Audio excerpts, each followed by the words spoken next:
اس سے پہلے کہ کوفہ کے لشکر کو رے پر غلبے کے لیے تیار کریں، مکے کی طرف جاؤ اور حسین اور اس کے ساتھیوں کا راستہ روک دو۔ سر انجام سن 61 ہجری قمری میں عمر سعد نے رے کی بادشاہت کے خواب کے تحت ایک انتہائی بڑے لشکر کے ساتھ امام مظلوم اور ان کے خلیل ساتھیوں کا راستہ روک دیا۔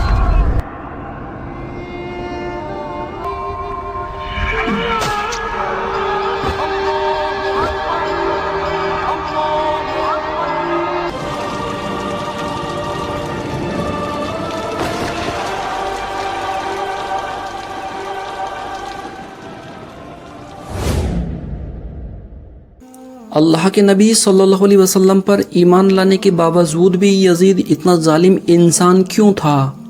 آخر کیوں اس نے حضرت محمد صلی اللہ علیہ وسلم کے نواسے حضرت امام حسین کو اتنی بے رحمی سے شہید کرا دیا تھا؟ ہسٹری سے پتہ چلتا ہے کہ یزید حضرت امیر معاویہ کا بیٹا اور ابو سفیان کا پوتا تھا۔ یہ وہی ابو سفیان تھا جو حضور صلی اللہ علیہ وسلم کا سب سے بڑا دشمن تھا۔ تو کیا یہ نفرت یزید کو اپنے دادا سے وراثت میں ملی تھی یا خود کے ذاتی مفاد کے لیے تھی؟ جب ہسٹری کا گہرائی سے مطالعہ کیا تو کچھ ایسی باتوں کا پتہ چلا جسے سن کر ہوش اڑ گئے۔ اسلامی کیلنڈر کا پہلا مہینہ، جسے ہم محرم الحرام کا مہینہ کہتے ہیں، اس مہینے کو مذہب اسلام میں ایک اہم مقام حاصل ہے۔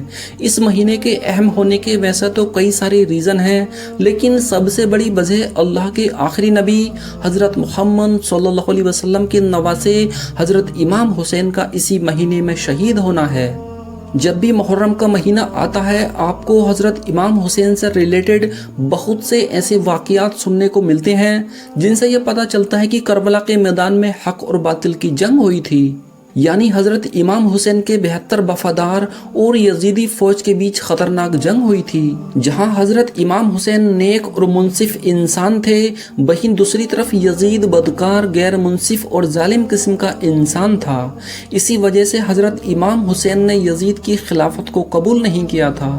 اس میں کوئی شک نہیں کہ یزید ایک ظالم انسان تھا، لیکن آج کی ویڈیو میں ان سب سے ہٹ کر ہم آپ کو کچھ ایسی باتیں بتائیں گے جن سے آپ ابھی تک انجان تھے۔ بس آپ سے ایک چھوٹی سی گزارش ہے کہ نئے آنے والے دوست ہمارے چینل کو سبسکرائب ضرور کر دیں اور بیل آئیکن کو دبانا نہ بھولیں۔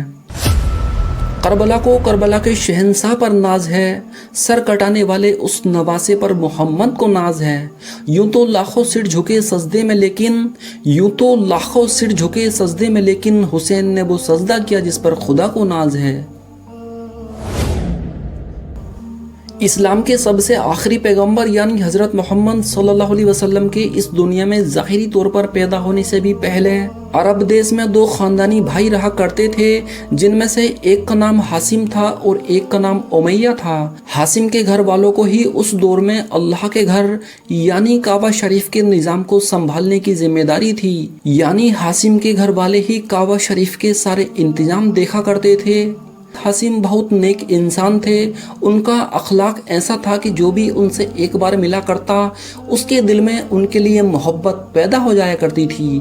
خانہ کعبہ کی ذمہ داری اور نیک انسان ہونے کی وجہ سے حاسم کے پورے عرب میں بہت عزت تھی۔ وہیں دوسری طرف امیہ کا کردار بڑا کڑک تھا، جو بھی اس سے ایک بار ملتا تھا اس سے دوبارہ نہ ملنے کی دعا کیا کرتا تھا، کیونکہ اس کا اخلاق اور لوگوں سے اس کا بات کرنے کا طریقہ بڑا ہی غلط تھا۔ اس وجہ سے اسے کوئی بھی عزت نہیں دیا کرتا تھا۔ امیہ اسی وجہ سے اپنے بھائی حاسم سے حسد کیا کرتا تھا اور اسی وجہ سے امیہ ایسی بہت ساری حرکتیں کیا کرتا تھا جس کی وجہ سے اسے عرب میں حاسم سے بھی زیادہ عزت مل سکے، لیکن وہ اپنے اس مقصد میں کامیاب نہیں ہو پاتا تھا۔ دھیرے دھیرے حاسم اور امیہ کی یہ نفرت بڑھتی چلی گئی، لیکن اس میں کوئی شک نہیں کہ یہ نفرت ایک طرفہ تھی۔ امیہ کی یہ نفرت اتنی خطرناک تھی کہ امیہ کے مرنے کے بعد بھی یہ نفرت قائم رہی۔ جس طرح امیہ حاسم سے نفرت کیا کرتا تھا، اسی طرح امیہ کی آنے والی نسلیں بھی حاسم کی نسلوں سے نفرت کرنے لگیں۔ آگے چل کر جہاں ایک طرف حاسم کا خاندان بنو حاسم کے نام سے مشہور ہوا، وہیں دوسری طرف امیہ کا خاندان بنی امیہ کے نام سے مشہور ہوا، اور پھر بنو حاسم کی چوتھی نسل میں ہی اسلام کے آخری پیغمبر یعنی حضرت محمد صلی اللہ علیہ وسلم کی پیدائش ہوئی۔ جب 40 سال کی عمر میں اللہ کے نبی صلی اللہ علیہ وسلم نے مکہ کے لوگوں کے سامنے اپنی نبوت کا اعلان کیا تو ویسا تو اس میں کوئی شک نہیں کہ مکہ کے سارے لوگ آپ کے خلاف ہو گئے تھے، یعنی مکے کا کوئی بھی انسان آپ کو نبی ماننے کے لیے راضی نہیں تھا۔ لیکن پورے مکے میں سب سے زیادہ کسی کو دکھ ہوا تو وہ بنو امیہ کے خاندان کو ہوا تھا، کیونکہ بنو امیہ کو دکھ اس بات کا تھا کہ ہمارے دشمن خاندان میں ایک نبی کیسے پیدا ہو سکتا ہے۔ اسلام کی ابتدا میں مسلمانوں اور قریش کے درمیان جتنی بھی جنگیں ہوئیں، ان زیادہ تر جنگوں میں مسلمانوں کی فوج کے مقابلے میں دشمن فوج کی طرف سے بنو امیہ کے سردار یعنی ابو سفیان نے حصے پہ سلاری کی تھی۔ مکہ فتح ہونے سے پہلے تک ابو سفیان ہی وہ انسان تھا جس نے مسلمانوں کا سب سے بڑا دشمن ہونے کا کردار نبھایا تھا۔ مکہ فتح ہوتے ہی حضرت ابو سفیان بھی ایمان لے آئے تھے۔ ابو سفیان کے ایمان لانے کے بعد ہی بنو ہاشم اور بنو امیہ کے خاندان کے بیچ کی جو نفرت تھی وہ اب ختم ہو گئی تھی۔ اس کے بعد ابو سفیان نے اپنے پورے خاندان اور ان کے بیٹے امیر معاویہ نے پوری زندگی اسلام کی خدمت میں گزاری تھی۔ لیکن بنو ہاشم اور بنو امیہ کے بیچ کی دشمنی اس وقت ختم ہوئی تھی جب پیارے نبی صلی اللہ علیہ وسلم ظاہری طور پر اس دنیا سے رخصت ہونے کے بالکل قریب تھے۔ حضور صلی اللہ علیہ وسلم کے اس دنیا سے تشریف لے جانے کے بعد بھی حضرت ابو بکر صدیق اور حضرت عمر فاروق اعظم کے دور میں بنو ہاشم اور بنو امیہ کے درمیان سب کچھ ٹھیک ٹھاک چلتا رہا۔ لیکن پھر اچانک تیسرے خلیفہ حضرت عثمان غنی رضی اللہ تعالی عنہ جو کہ خود بنو امیہ سے تعلق رکھتے تھے، ان کی خلافت میں بنو ہاشم اور بنو امیہ کے درمیان رشتے خراب ہو گئے۔ کہا جاتا ہے کہ مدینے میں مروان نام کا ایک شخص تھا جسے اس کی غلط حرکتوں کی وجہ سے مدینے سے باہر نکال دیا گیا تھا، لیکن حضرت عثمان غنی کے دور میں وہ شخص پھر سے مدینے میں آ گیا اور اس نے مدینے میں آ کر حضرت عثمان غنی رضی اللہ تعالی عنہ کے خلاف ایک گروہ کھڑا کر لیا۔ دیکھتے ہی دیکھتے بات بگڑتی چلی گئی اور ایک وقت وہ آیا کہ اسی جھگڑے کی وجہ سے حضرت عثمان غنی کی شہادت ہو گئی۔ حضرت علی کے خلیفہ بنانے کے بعد ابو سفیان کے بیٹے امیر معاویہ نے حضرت علی کے سامنے ایک شرط رکھ دی، اور وہ شرط یہ تھی کہ مسند پر بیٹھنے کے بعد سب سے پہلے آپ حضرت عثمان غنی کے قاتلوں سے بدلہ لیں۔ یہاں آپ کو بتا دیں کہ حضرت امیر معاویہ بھی اس وقت ملک شام کے حکمران تھے جو کہ اسلامی سلطنت کا ہی ایک صوبہ تھا۔ امیر معاویہ کی شرط پر حضرت علی کا یہ کہنا تھا کہ میں ابھی بدلہ نہیں لے سکتا کیونکہ ابھی مدینے کے حالات خراب ہیں۔ اگر ہم ابھی حضرت عثمان غنی کی شہادت کا بدلہ لیں گے تو مدینے کے حالات اور بھی زیادہ بگڑ جائیں گے، اس لیے پہلے مدینے کے موجودہ حالات کو صحیح ہونے دیا جائے، اس کے بعد عثمان غنی کی شہادت کا بدلہ لیا جائے گا۔ حضرت امیر معاویہ کو یہ بات پسند نہیں آئی اور پھر حضرت علی اور حضرت معاویہ کے درمیان اس بات کو لے کر جھگڑا بڑھتا چلا گیا، اور ان دونوں صحابیوں کے بیچ ہونے والے اختلاف کا سب سے بڑا فائدہ ان منافقوں کو ہوا جو ظاہری طور پر تو مسلمان تھے لیکن اندر سے مسلمانوں کے دشمن تھے۔ ان لوگوں نے اس موقع کا فائدہ اٹھا کر مسلمانوں کو آپس میں ہی لڑا دیا۔ ایک مسلم بھائی کی تلوار اپنے دوسرے مسلم بھائی پر اٹھ چکی تھی۔ حضرت علی کی خلافت کا پورا وقت مدینے کے حالات کو بہتر کرنے میں ہی گزر گیا، اور آخرکار اسی مشغولیت میں حضرت علی کی وفات بھی ہو گئی۔ حضرت علی کی وفات کے فوراً بعد آپ کے بڑے بیٹے حضرت حسن نے خلافت کو سنبھالا، لیکن پھر 6 مہینے کے بعد حضرت حسن نے یہ کہہ کر خلافت کو چھوڑ دیا کہ میں اپنے مسلم بھائیوں کے درمیان جھگڑا کرانے کا ذریعہ نہیں بن سکتا، اور اس طرح حضرت امام حسین کے بڑے بھائی حضرت حسن نے ابو سفیان کے بیٹے حضرت امیر معاویہ سے صلح کر لی۔ اب اس کے بعد امیر معاویہ کے پاس پوری دنیا کی مسلم سلطنت آ چکی تھی۔ لیکن دوستو، امیر معاویہ صحابی رسول اور نیک دل انسان تھے، اسی وجہ سے کسی بھی انسان کو امیر معاویہ کی خلافت سے کوئی بھی دقت اور پریشانی نہیں تھی۔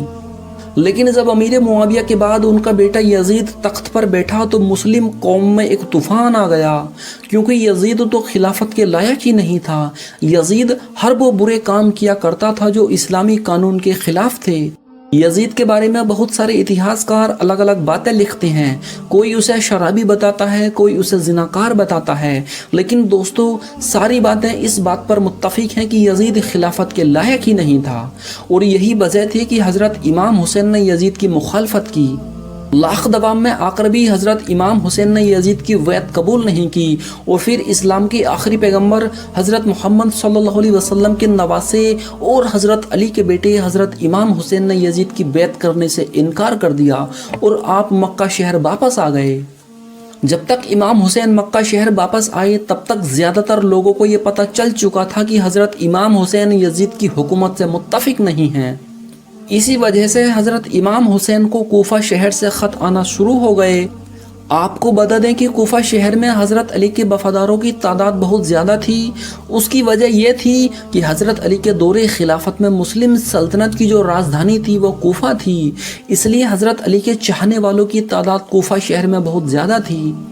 حضرت امام حسین نے دیکھا کہ جب کوفہ شہر سے اس طرح کے بہت سے خط آ رہے ہیں جن میں لکھا ہوا تھا کہ آپ برائے مہربانی کوفہ آ جائیے، یہاں پر ہم آپ کے ساتھ کھڑے ہونے کے لیے تیار ہیں، تو آپ نے کوفہ کا جائزہ لینے کے لیے اپنے چچا جات بھائی یعنی مسلم بن عقیل کو کوفہ شہر کی طرف روانہ کر دیا اور کہا کہ جا کر دیکھیے کوفہ کے حالات کیسے ہیں۔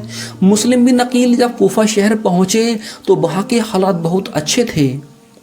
پہلے ہی دن مسلم بن عقیل کے ہاتھوں میں ہزاروں لوگوں نے بیعت کی اور دن بدن بیعت کرنے والوں کی یہ تعداد بڑھتی چلی گئی۔ آپ کو بتا دیں کہ یہ بیعت حضرت امام حسین کے لیے تھی۔ مسلم بن عقیل نے جب کوفہ شہر کے اتنے اچھے حالات دیکھے تو انہوں نے فوراً حضرت امام حسین کے لیے خط روانہ کر دیا، جس میں انہوں نے لکھا کہ آپ کو بنا وقت ضائع کیے کوفہ آ جانا چاہیے، یہاں آپ کے ساتھ وفاداری کرنے والے بہت سے لوگ موجود ہیں۔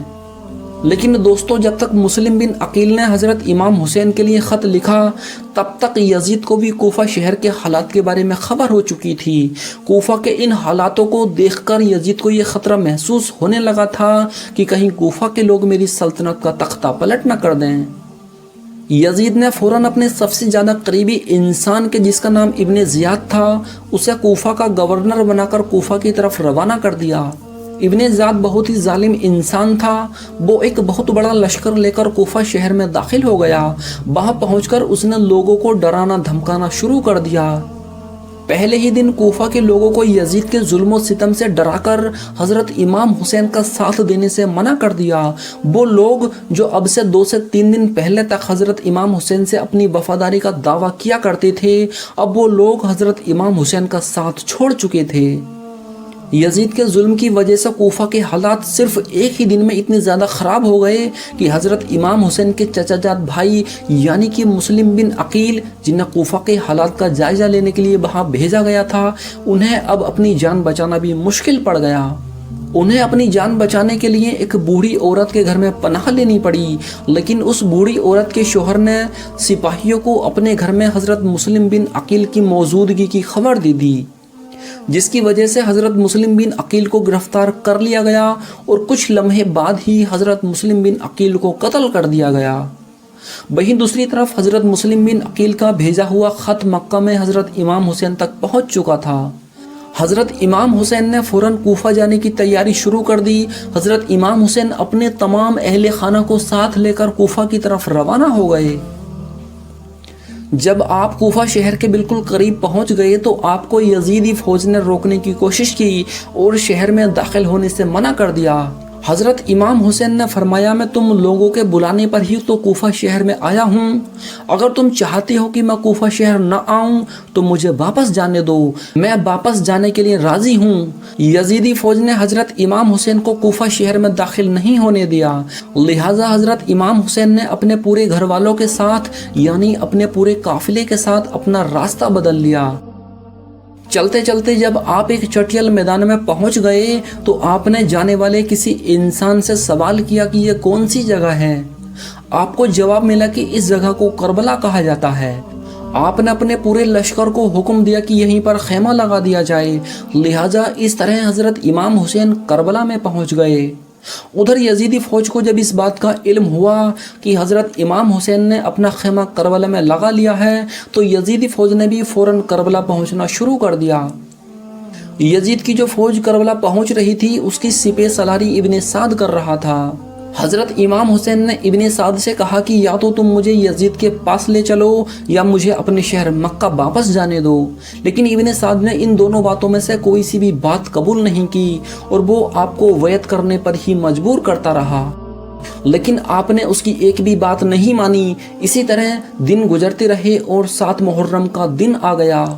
کربلا میں پانی کا کوئی بھی انتظام نہیں تھا سوائے ایک نہر فرات کے، لیکن 7 محرم کے دن نہر فرات کا پانی بھی حضرت امام حسین اور ان کے خیمے والوں کے لیے بند کر دیا گیا۔ حضرت امام حسین اور ان کے ساتھ تمام موجود جوان وفادار تو اس پیاس کو برداشت کرتے رہے، لیکن چھوٹے چھوٹے بچے اور عورتوں کا اس پیاس سے برا حال ہو چکا تھا۔ حضرت عباس علمبردار سے حضرت امام حسین کے 6 مہینے کے بیٹے حضرت علی اصغر کی پیاس کو نہیں دیکھا گیا۔ آپ نے ایک مسکیزہ لیا اور گھوڑے کو دوڑانا شروع کر دیا۔ آپ نہر فرات پر پہنچے اور مسکیزے میں پانی بھی بھر لیا، لیکن جب آپ پانی بھر کر واپس لوٹے تو یزیدی فوج نے آپ پر لگاتار تیر برسانے شروع کر دیے۔ حضرت عباس جب تک حضرت امام حسین کے خیمے تک پہنچ پاتے تب تک یزید کی فوج نے تیر چلا چلا کر حضرت عباس علمبردار کے جسم کو چھلنی کر دیا اور اس طرح حضرت عباس علمبردار کی بھی شہادت ہو گئی۔ اس کے بعد حضرت امام حسین کے دودھ پیتے بچے یعنی علی اصغر کو بھی شہید کر دیا گیا۔ جب تک 9 محرم کی تاریخ آئی تب تک حضرت امام حسین کو یہ یقین ہو چکا تھا کہ یزید کی فوج کا مقصد صرف اور صرف مجھے قتل کرنا ہے، اس کے علاوہ وہ کچھ بھی کرنے کو تیار نہیں ہے۔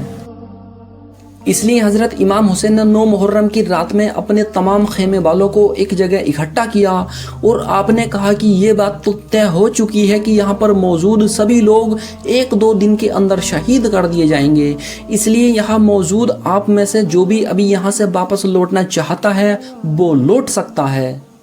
حضرت امام حسین نے فوراً خیمے کے اندر جل رہے تمام دیوں کو بجھا دیا اور اندھیرا کرا دیا تاکہ جو بھی جانا چاہے بے جھجک چلا جائے۔ لیکن تھوڑی دیر کے بعد جب دیوں کو دوبارہ جلایا گیا، خیمے میں روشنی ہوئی تو سارے کے سارے لوگ وہیں بیٹھے آنسو بہا رہے تھے، یعنی کوئی بھی حضرت امام حسین کو چھوڑ کر جانے کے لیے تیار نہیں تھا۔ اور آخرکار 10 محرم کا دن آیا۔ حضرت امام حسین اور یزید کی فوج کے بیچ جنگ ہونا شروع ہو گئی۔ جہاں ایک طرف ایک بہت بڑی فوج تھی، وہیں دوسری طرف حضرت امام حسین کے صرف 72 وفادار لوگ تھے۔ جنگ ہوتی رہی اور ایک ایک کر کے حضرت امام حسین کے وفادار بہادر شہید ہوتے رہے۔ حضرت امام حسین اس بڑھاپے کی حالت میں اپنے ایک جوان بیٹے کی لاش میدان سے اٹھا کر لاتے اور پھر سے ایک دوسرے بیٹے کو ایک نئے جوش کے ساتھ اسی میدان میں جنگ کے لیے بھیجا کرتے تھے۔ دھیرے دھیرے جب حضرت امام حسین کے سبھی وفادار جوان شہید ہو گئے تو پھر اس کے بعد حضرت امام حسین نے خود تلوار لے کر میدان میں نکلنے کا فیصلہ کر لیا۔ حضرت امام حسین اپنی تلوار سے یزیدی فوج کا کافی لمبے وقت تک مقابلہ کرتے رہے۔ حضرت امام حسین کے تنہا ہونے کے بعد بھی کوئی بھی آپ کے مقابلے میں نہیں آنا چاہتا تھا اور اس کی صرف ایک ہی وجہ تھی اور وہ یہ کہ آپ حضرت علی کے خون تھے، یعنی حضرت علی کی اولاد تھے۔ یزید کی فوج کے کمانڈر ابن سعد کو اب یقین ہو چکا تھا کہ ہم کسی بھی طرح سے حضرت علی کے بیٹے حضرت امام حسین کا مقابلہ نہیں کر سکتے، اس لیے اس نے اپنی تمام فوج کو ایک ساتھ حضرت امام حسین پر حملے کرنے کا حکم دے دیا۔ تمام فوج ایک ساتھ مل کر حضرت امام حسین پر حملہ کر رہی تھی۔ اس کے باوجود بھی امام حسین یہ ثابت کر رہے تھے کہ باطل تعداد میں چاہے کتنے بھی ہوں لیکن وہ حق اور سچ کے مقابلے میں ایک لمحہ بھی نہیں ٹک سکتے۔ دوستو، یہ حسینیت اور یزیدیت کے بیچ ایک بہت ہی خطرناک جنگ چل رہی تھی۔ اسی بیچ نماز عصر کا وقت ہو گیا۔ حضرت امام حسین رضی اللہ تعالی عنہ نے اس مشکل وقت میں اور ایسی زخمی حالت میں بھی عصر کی نماز پڑھنے کا ارادہ کیا۔ آپ نے جیسے ہی نماز پڑھنا شروع کی، یزیدی فوج کو وہ موقع مل گیا جس کا اس کو ایک لمبے وقت سے انتظار تھا، یعنی جیسے ہی حضرت امام حسین سجدے میں گئے، یزیدی فوج کے سمرجل جوسن نام کے ایک بدبخت شخص نے آپ کی گردن پر ایسا وار کیا کہ سر بدن سے الگ ہو گیا اور آپ شہید ہو گئے۔ کربلا کی اس جنگ میں حضرت امام حسین کے گھر والوں میں سے صرف ایک ہی مرد بچا تھا جن کا نام حضرت امام زین العابدین تھا، کیونکہ یہ اس وقت بیمار تھے اور لڑنے کی حالت میں بالکل نہیں تھے۔ اس کے بعد حضرت امام حسین کے گھر کی عورتوں کو قیدی بنا کر کوفہ لایا گیا تھا۔ حضرت امام حسین کو شہید کرنے کے بعد آپ کے سر مبارک کو نیزے پر چڑھا کر پورے کوفہ میں گھمایا گیا تھا، آپ کے سر کو بلند کر کے جلوس نکالا گیا تھا۔ بھلے ہی اس دن حضرت امام حسین کو شہید کر دیا گیا تھا، لیکن آج بھی حضرت امام حسین پوری دنیا میں قیامت تک کے لیے لوگوں کے دلوں میں زندہ ہیں۔ اللہ اکبر۔